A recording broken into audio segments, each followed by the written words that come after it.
Hello guys, welcome to my channel. My name is Arjun S Pawar. Guys, आज जो हम लोग डिस्कस करने वाले हैं कि show that root two is a irrational number, root three is an irrational number, 5 plus root two is an irrational number. इस type के क्वेश्चनों को हम डील करने वाले हैं गाइस आज। ओके गाइस, आइए एक समझते हैं नॉट क्या लिखा हुआ है, उसके बारे में डिस्कस करते हैं क्या लिखा हुआ है। उसने लिखा लेट पी बी एक प्राइम नंबर, पी कोई एक प्राइम नंबर है और ए बी कोई एक पॉजिटिव इंटीजर नंबर है। तो कह रहा है कि जो p होगा वो डिवाइड्स करेगा a स्क्वायर को, तो कह रहा है कि p फिर डिवाइड करेगा उसके a को भी, यानी जो नंबर उसके स्क्वायर को डिवाइड करता है ओके वो उसके सिंगल पावर को भी क्या करता होगा, डिवाइड करता होगा। ओके, यहाँ तक पॉइंट समझ में आई होगी बातें। जैसे फॉर एग्जाम्पल बेस यदि मैं आपसे डिस्कस करूँ, भाई ऊपर मैंने लिख दिया 16, ठीक है, नीचे मैंने लिख दिया यहाँ पे 2, तो ये देखो 2 8 जा 16, 16 किसने किसी का स्क्वायर होता है 8 टाइम्स आ गया। अब मुझे एक बात बताओ सिंपल सी, मैंने 16 स्क्वायर किसका था 4 का, क्या मैं इसे 4/2 भी लिख दूं, 4/2 लिख दूं तब भी क्या होगा 2 से कैंसिल आउट हो जाएगा। तो ऑब्वियसली आप एक चीज नोटिस कर रहे हैं यहाँ पर कि यदि हम क्वेश्चन का जो स्टेटमेंट है वो ये था, यदि p डिवाइड्स होता है a स्क्वायर को, यदि जो p है वो a स्क्वायर को डिवाइड करता है तो p जो होगा वो डिवाइड करेगा किसको, a को भी डिवाइड करेगा। आई होप अब यहाँ तक आपको मेरी बात समझ में आ गई होगी। ओके, तो गाइस यदि नहीं आई होगी तो एग्जांपल की हेल्प से हम समझते हैं, क्योंकि एग्जांपल इसी थ्योरम पे बेस पे डिपेंड है, ध्यान से समझेंगे। यानी कि रूट 2 को सॉल्व कीजिए कि वो इज एन इरेशनल नंबर हो जाए। आपसे root 2, root 3, root 5, root 7, root 11 किसी का भी इरेशनल का पूछ रहा हो, सबका सेम पैटर्न रहेगा, टोटल सबका सेम पैटर्न।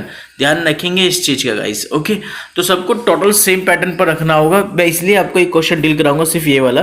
देखिए क्या लिखा हुआ है, show that root 2 is an irrational number. आप इसे डू योर सेल्फ रूट 3 का सॉल्व करेंगे, रूट 5 का, रूट 7 का, रूट 11 का, रूट 13 का, डू योर सेल्फ अपने आप सॉल्व करेंगे इस क्वेश्चन को।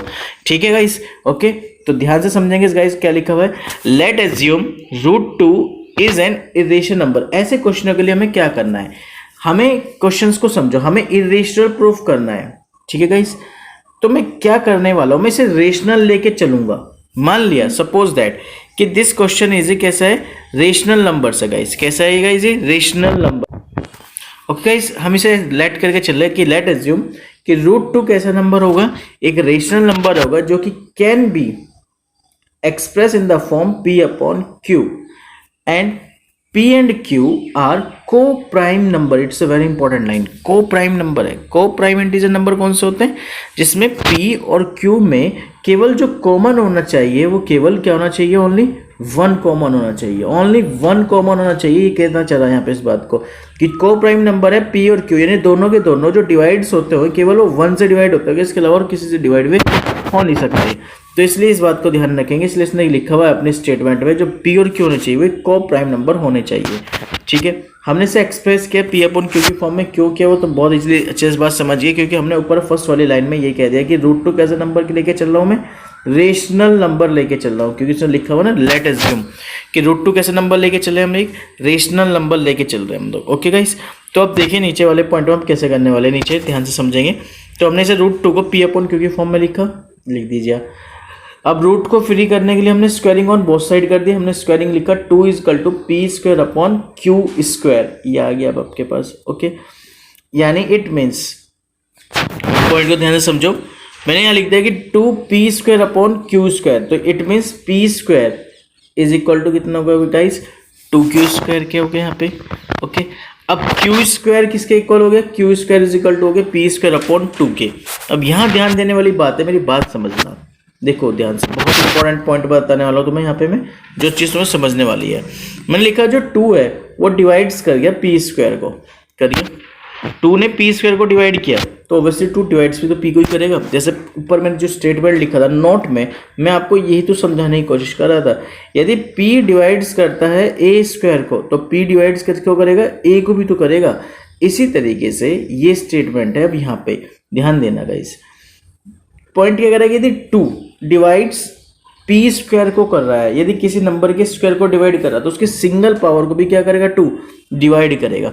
सिंगल सी बात मैंने आपको एक एग्जांपल से समझाया था। 16 है, 2 से डिवाइड है, 8 आ गया, तो 16 किसका स्क्वायर था 4, तो यदि मैं 4 लिखूंगा तो 4/2, तो अभी क्या होगा परफेक्टली डिवाइड होगा, क्योंकि डिवाइड्स का मतलब होता है परफेक्टली डिवाइड, यानी रिमाइंडर 0 मिलना। तो यही हमें बात समझाने की कोशिश की गई है। यदि 2 जो है वो डिवाइड्स होता है पी स्क्वायर से, तो 2 डिवाइड्स होगा किससे, पी से भी। ओके, यहाँ तक भी समझ में आ गया। नहीं, 2 जो है वो पी को भी क्या करेगा, डिवाइड करेगा उसकी सिंगल पावर को भी। ओके गाइस, तो यह समझ में आ गई बात। अब यहाँ स्टेटमेंट में ध्यान दो, जब 2 पी को डिवाइड करेगा तो कुछ ना कुछ तो वैल्यू आएगी भाई। p/2 लिखा, 2 जब पी को डिवाइड करेगा कोई ना कोई तो वैल्यू आएगी। डिवाइड हो गया, मैंने लिख दिया m वैल्यू आएगी। क्या आएगी वैल्यू, m आएगी। तो p की वैल्यू कितनी आएगी, यहाँ से क्रॉस मल्टीप्लाई कर दो, कितनी गेट हो गई 2m, क्रॉस मल्टीप्लाई इस तरह से। तो p की वैल्यू कितनी गेट होगी आपको 2m। ओके गाइस, तो p की वैल्यू अब यहाँ पे देखो मैंने क्या लिखी हुई है 2m लिख दी यहाँ पे, देखिए ठीक है ना। क्वेश्चन में कितनी आ गया p की वैल्यू 2m। अब इसे उठा के कहाँ पुट करनी है मैं बता देता हूँ आपको। जहां पर आपने क्यू स्क्वायर की वैल्यू p²/2 की फॉर्म में निकालने किया तो यहाँ पुट कर दीजिए, या आप कहाँ पुट कर सकते हो, या जो फर्स्ट मैंने लिखी हुई यहाँ पुट कर दीजिए कि 2q² = p² में यहाँ पे पुट कर दीजिए। ठीक है गाइस, एज योर चॉइस, जहाँ पे भी आप पुट करेंगे वहां से सॉल्यूशन दोनों से इजी आएगा। ठीक है गाइस, तो अब हम चलते हैं। जब हमने p की वैल्यू 2m रखी, तो मुझे एक बात बताओ, इस p के रिप्लेस पे, ये जो p है इस p के रिप्लेस पे 2m रख दो, कितना आ जाएगा बताओ। 2q² = 2 × 4 × m²। 2 से कैंसिल कीजिए, 2 × 2 = 4। समझ में आ गया, क्योंकि p की जगह थी मैं 2m रखूंगा तो उसका स्क्वायर कितना हो गया 4m²। अब 2 × 2 = 4, तो q² = कितना हो गया आपके पास 2m²। अब एक बात बताओ, 2 यहाँ मल्टीप्लाई कर रहा है, दिस साइड क्या करेगा डिवाइड कर दो, तो कितना आ गया q²/2। अब ये मुझे बताओ, जो 2 है वो डिवाइड्स कर रहा है किसको, q² को। ठीक है, और जब q डिवाइड कर रहा है q² को, तो एक चीज बताइए मुझे, तो 2 जो होगा फिर डिवाइड्स q को भी करेगा, तो 2 डिवाइड्स यदि q को भी करेगा तो इसका मतलब क्या हो गया।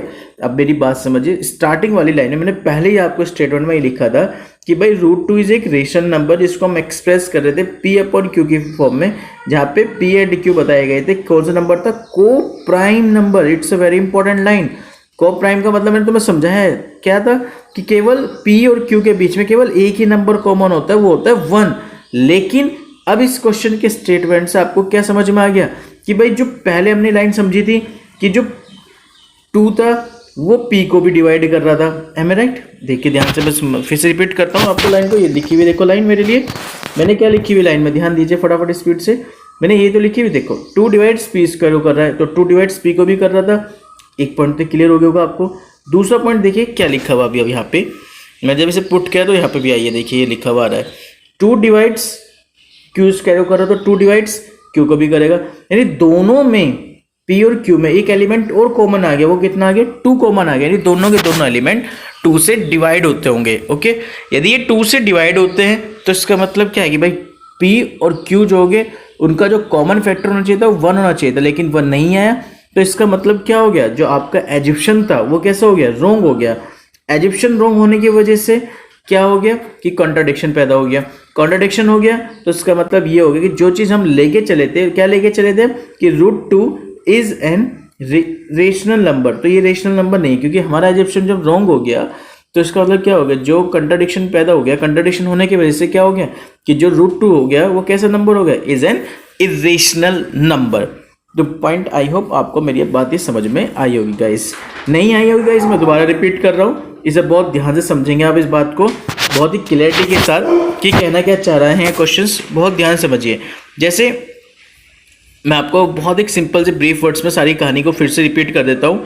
कहना क्या चाह रहा है, कहना ये चाह रहा है क्वेश्चन इसमें बहुत ही ईजी पैटर्न है कि वो ये कहना चाह रहा है इन ब्रीफ वर्ड्स में, यदि मैं आपसे डिस्कस करूं तो बस आपको करना क्या है, देखिए बहुत ध्यान से समझेंगे। जो मैं रिटर्न वर्क लिख रहा हूं उसे बहुत क्लैरिटी के साथ समझते चलेंगे। देखिए गाइस, अब आपको करना क्या है, सबसे पहले स्टेटमेंट ये सभी क्वेश्चंस में सेम एज इट इज रहेगा। पूछेगा भाई √2 is an irrational number, 3√2 is an irrational number, √3 is an irrational number, सब में यही चीज पूछने वाला है। आपको करना क्या है, मेन मोटो क्या है, सबसे पहले आप उस नंबर को रेशनल मानेंगे, रेशनल मानेंगे, उसको एक्सप्रेस करेंगे p/q की फॉर्म में। फिर आप बताएंगे जो p और q है वो को प्राइम नंबर होता है, यानी p और q में केवल कॉमन नंबर एक ही होना चाहिए, यानी 1।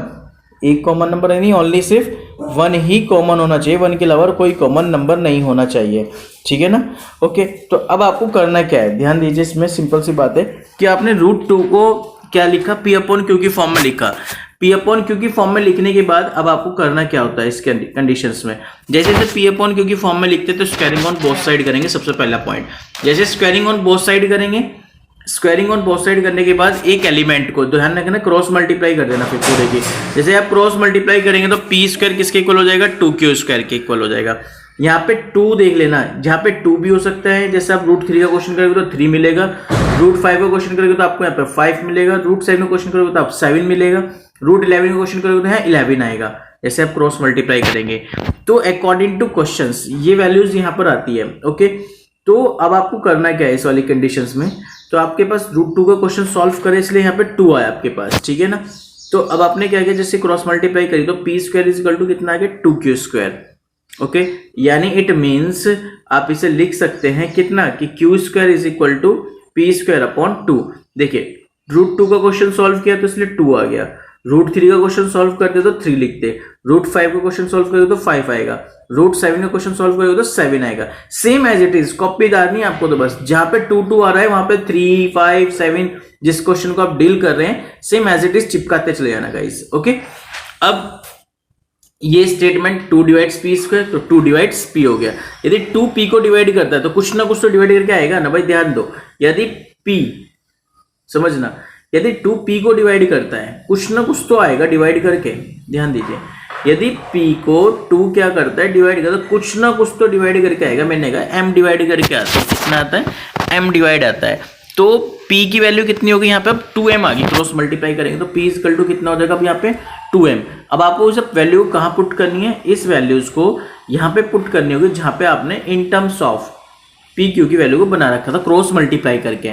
जब पे आपने क्रॉस मल्टीप्लाई करिए p और q की वैल्यू लिखी थी, यहाँ आ जाइए, यहाँ पर p के रिप्लेस पे यहाँ से क्रॉस मल्टीप्लाई करके जो वैल्यू निकल कर आई वो कितनी आई है, 2m, वो वैल्यू पुट कर दीजिए। 2m आएगी तो अकॉर्डिंग टू 2m, 3m आएगी तो 3m, 5m आएगी तो 5m, 7m आएगी तो 7m, ये अकॉर्डिंग टू क्वेश्चन की डील चलेगी, ठीक है ना यहाँ पे। और बस इतना पुट करने के बाद उसे कैलकुलेट कर लेना, कैलकुलेट करके आपके पास फिर से क्रॉस मल्टीप्लाई कर लेना, क्रॉस मल्टीप्लाई करके कैलकुलेशन करके q स्क्वायर की वैल्यू 2m स्क्वायर, तो यानी यहाँ से m की स्क्वायर वैल्यू कितनी आ गई, q स्क्वायर अपॉन 2। फिर आपने देखा एक चीज कि भाई 2 ने q स्क्वायर को भी डिवाइड किया और 2 ने q को भी डिवाइड किया, तो इसका मीनिंग क्या हो गया, जब 2 q को भी डिवाइड कर रहा है, 2 q स्क्वायर को भी डिवाइड कर रहा है, तो इसका मीनिंग हो गया कि एक जो हमारा एज्यूप्शन था वो रॉन्ग हो गया, एज्यूप्शन रॉन्ग हो गया तो कंट्राडिक्शन हो गया, कंट्राडिक्शन हो गया तो इसका मीनिंग ये हो गया गाइस कि ये नंबर कैसा हो गया, इज एन इरेशनल नंबर।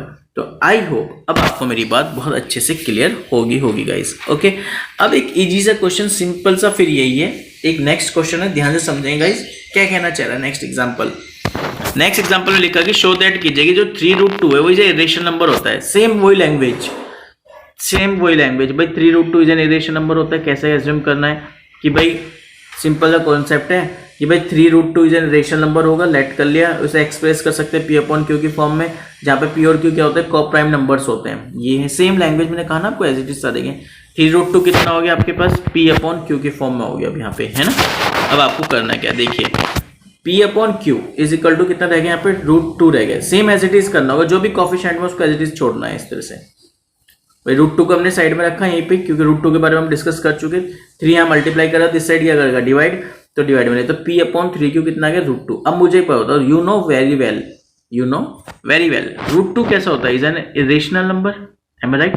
और p अपॉन 3q कैसा नंबर हो गए, इज ए रेशनल नंबर। क्यों हो गए, क्योंकि p upon 3q is a rational numbers है, ठीक है, क्योंकि p को इंटीजर नंबर लिखे थे ना आपने, अभी कौन सी फॉर्म में लिखे हुए, रेशनल नंबर की फॉर्म में। ये तो हो गया रेशनल पार्ट, ये हो गया इरेशनल पार्ट। क्या रेशनल इरेशनल के इक्वल हो सकता है, पॉसिबल नहीं है बेटे।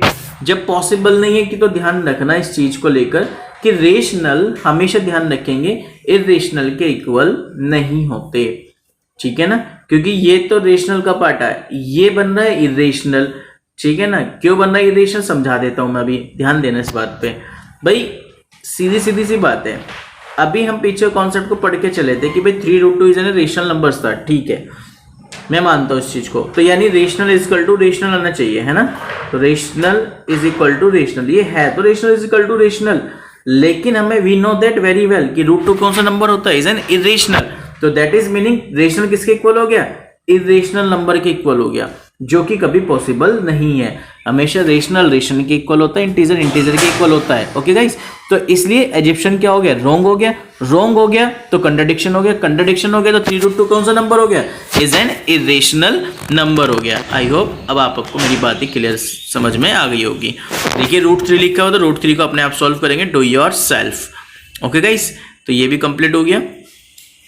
अब √5 भी अपने आप सॉल्व करेंगे, √3 √5 मैंने आपको डिस्कस कर दिया है। अब इसमें इंपॉर्टेंट जो क्वेश्चंस आता है वो ये क्वेश्चंस होता है। अब गाइस इसे बहुत ध्यान से समझेंगे, इस क्वेश्चन को हम कैसे डील करेंगे। Show that 5 minus √3 is an irrational number. आपको मैं एक सिंपल सा लॉजिक सा पॉइंट समझाता हूँ, क्योंकि बहुत ईजी से क्वेश्चन हैं, ज़्यादा डिफिकल्ट नहीं है, इन्हें करना इतना बहुत ही आसान है। देखिए सबसे पहले फिर से वही एक लाइन, सेम लाइन वो सब जगह चिपकानी है, लेट करना है कि ये रेशनल नंबर है इन the form of P upon Q, जहाँ पे P और Q क्या होते हैं, को प्राइम नंबर्स होते हैं। बस ये ध्यान रखना, को प्राइम नंबर का मैं मीनिंग समझाना चाह रहा कि it and having no common factors other than 1 के अलावा कोई भी कॉमन फैक्टर इसमें नहीं होना चाहिए। ठीक है ना, तो इसका मतलब वी हैव, अब आपने क्या किया यहाँ पे वी हैव वाली कंडीशन लगाई, लिखा P अपॉन Q की फॉर्म में 5 माइनस √3 को, रूट वाले कॉन्सेप्ट को बिल्कुल अलग छोड़ देना है, जो रूट में बन के आएंगे उन्हें बिल्कुल सेपरेट रखना, चाहे तो उन्हें LHS साइड में रखना चाहे RHS में। जो रूट के साथ जितनी भी कंडीशन होगी उसे हमें P अपॉन Q की फॉर्म की तरफ ले जाना है। जो भी रूट के साथ जो भी कंडीशंस होंगी उसे हमेशा P और Q की पास ले जाना है, बस ध्यान रखना। तो मैंने क्या किया, √3 को जो लिखा हुआ था कॉन्सेप्ट में, मैंने क्या लिखा, ध्यान दे दीजिए इस बात पे, देखो मैं राइट कर रहा हूं, ध्यान से समझना। ये लिखा था 5 minus √3 is equal to P upon Q। तो मैंने क्या किया, √3 को तो इधर भेज दिया, P अपॉन Q को मैं इधर ले आया, तो इट मीन्स क्या बन गया, 5 minus PQ is equal to √3 हो गया। ओके, अब आई होप आपको मेरी ये बात बहुत अच्छे से समझ में आई होगी। अब मुझे एक बात बताओ, सिंपल सिंपल छोटी छोटी सी बातें हैं, देखिए ध्यान देना। 5, मुझे बताइए 5 कैसा नंबर होता है, 5 कोई 5/1 रख दो तो रेशनल आ जाएगा, राइट, यस या नो। यदि मैं 5 रख देता हूँ, 5 को समझता तो रेशनल, P अपॉन Q का rational, rational minus rational rational होता है, लेकिन इक्वल में कितना लिखा हुआ है, √3 लिखा हुआ है। तो we know that very well √3 कौन सा नंबर होता है, इज एन इरेशनल नंबर। तो एजिप्शियन कैसा हो गया, रॉन्ग, कंट्राडिक्शन हो गया, कंट्राडिक्शन हो गया तो इसका मतलब क्या हो गया कि भाई 5 माइनस √3 कौन सा नंबर हो गया, is an irrational number. That's all, बस खत्म। ये लैंग्वेज ध्यान रखनी पड़ेगी आपको कि भाई रेशनल, क्योंकि इंपॉर्टेंट लाइन जो है वो मैं आपको समझा रहा हूं, जो मैंने इतनी कहानी लिखी है इसमें, बस आपको एक चीज पकड़नी है, जो ये मेन लाइन है, यहां तक सॉल्यूशन के बाद जो लाइन लिखनी होती है वो इंपॉर्टेंट होती है। 5 rational, P upon Q rational, difference rational, but equal में क्या लिखा हुआ है, इरेशनल। तो rational does not equal to irrational, ठीक है, इक्वल पॉसिबल ही नहीं होना। जब पॉसिबल है तो इसका मतलब क्या, कंट्राडिक्शन आ गया, कंट्राडिक्शन आ गया तो इसका मतलब क्या रहेगा, केवल ये कंडीशंस रहेगा ये आपके पास इरेशनल की। तो इस तरीके से बहुत सारे क्वेश्चंस है गाइस आपको जो डील करने होते हैं, ठीक है ना। तो इस टाइप क्वेश्चन को आप इजीली आसानी से डील कर सकते हो। ओके, आई होप अब आपको मेरी बात समझ में बहुत अच्छे से क्लियर हो गई होगी। तो ये था रेशनल और इरेशनल प्रूफ करने का तरीका। अब इसमें एक छोटा सा एक डील और बताऊं ना मैं आपको, एक छोटी सी ट्रिक और बताऊं, तो ट्रिक समझ लीजिए और किस तरह से कर सकते हैं इस क्वेश्चन को। जैसे ये लिखा हुआ है 5 माइनस √3, हमेशा ध्यान रखना, बहुत छोटी छोटी ट्रिक समझाता हूँ इसमें। लो एक लेक्चर और पढ़ेंगे हमारा कल का, टर्मिनेटिंग नॉन टर्मिनेटिंग की फॉर्म, चलो हम कल डील करेंगे, आज ट्रिक सीखना है। देखिए इस क्वेश्चन को और कैसे डील कर सकते हैं, क्वेश्चन पेपर में पूछ लेगा, वही बताओ 5 माइनस √3 को इरेशनल प्रूफ करना है, तो क्या करना है, ये देखिए रूट के साथ जो भी नंबर्स होंगे उस पर हमें फोकस करना है। रूट के चाहे कोफिशिएंट में आ रहा हो, चाहे रूट के साथ ऐड हो के आ रहा हो, चाहे रूट के साथ वो सब्ट्रैक्ट हो के आ रहा हो, उस पर हमें फोकस करना है। मुझे बताओ 5 क्या आ रहा है, ऐड हो के आ रहा है, क्योंकि 5 में से √3 माइनस हो, इसका मतलब 5 कैसा है, पॉजिटिव नंबर है। तो अब मुझे करना क्या है, ये जो रेशनल नंबर आ रहा है मेरे पास, इस रेशनल नंबर पर सारा टारगेट रहेगा, किस पे रहेगा, इस रेशनल नंबर पे। जो भी रेशनल नंबर आएगा रूट के साथ इस पे मुझे क्या करना है, मैंने इसी को माइनस कर देना है इसमें से ही, या तो 5 में से माइनस कर दिया मैंने 5 माइनस √3, या 5 माइनस √3 में से माइनस कर देना 5 को, एज योर चॉइस। मैं इसलिए कर रहा हूँ क्योंकि मेरे पास √3 पॉजिटिव का बचना चाहिए। देखो 5 से 5 कैंसिल, कितना आ गया, √3। √3 कौन सा नंबर होता है, इज एन इरेशनल नंबर, तो इसलिए देयरफॉर 5 माइनस √3 कैसा हो गया, इज एन इरेशनल नंबर, खत्म कहानी। पर ये सोचना पड़ेगा आपको, एक और समझो, चलो एक और ट्रिक समझाता हूं, ध्यान दीजिए। क्वेश्चन में यदि यहां पे लिखा होगा 2√5, कह रहा है कि इसे प्रूफ करो, इसे इरेशनल नंबर होता है। यस, कर देंगे प्रूफ, बहुत चुटकियों में। ध्यान समझो, 2 पैटर्न सीख लिया आज आपने, देखिए ना। एक तो मैंने एक्सप्लेनेशन पूरी बताई आपको अभी आज क्वेश्चन में, एक छोटी सी लॉजिक क्वेश्चन, समझो लॉजिक कैसे करते हैं। रूट के कोफिशिएंट में कितना आ रहा है, 2 आ रहा है ना, रेशनल 2 है, तो इस पूरे क्वेश्चन को डिवाइड कर दो 2 से। कितने से डिवाइड कर दो, 2 से। मल्टीप्लाई में है तो डिवाइड कर दो, डिवाइड में है तो मल्टीप्लाई कर दो। समझ में आ गई अब कहानी। प्लस है तो माइनस कर दो, माइनस में है तो कोई चीज तो प्लस कर दो। ये चीज ध्यान रखना आपको। 2 से मैंने क्या किया, 2 डिवाइड, ठीक है, कितना आ गया, √5। √5 कौन सा नंबर होता है, is N rational number, irrational number होता है। सो क्लियर हो गया ये बात भी। ये ट्रिक्स है गाइस क्वेश्चंस को सॉल्व करने का तरीका, ये चीज ध्यान रखेंगे आप। क्यों कर रहा हूं, ऐसे कैसे कर रहे हैं, मैं समझाने की बात समझे ना इसमें। जैसे तुमने लिखा 2√5 इज ए रेशनल नंबर, तो मैं लिखूंगा इज ए रेशनल नंबर।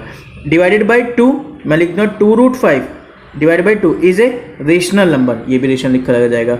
2 से 2 cancel, √5 is a rational number, but we know that very well √5 is an irrational number, तो so our assumption is wrong, which is contradiction, क्योंकि contradiction पैदा हो गया इसमें। contradiction हो गया तो इसका मतलब क्या हो गया, √5 is a कौन सा नंबर हो गया गाइस, irrational नंबर। ऐसे लिखनी है लैंग्वेज आपको। आई होप अब आपको मेरी बात समझ में आ गई होगी। एक क्वेश्चन और समझाता हूँ, चलो बहुत इजी से क्वेश्चन से, देखो ट्रिक से तुम्हें बहुत जल्दी समझ में आ रहे होंगे वाले इस टाइप का क्वेश्चन, ठीक है ना। तो ध्यान दीजिए, एक क्वेश्चन आपसे एग्जामिनर पूछ लिया जो आया भी था एग्जाम में, 3 + 2√5, क्या कहते हैं, इसे प्रूफ करो ये रेशनल नंबर है क्या। कुछ नहीं करना बेटा, कुछ भी नहीं, इसे लिखो is an a rational number, लिख दिया रेशनल नंबर। अब आपको करना है क्या, पहले प्लस आ रहा है, पहले से माइनस कर लो।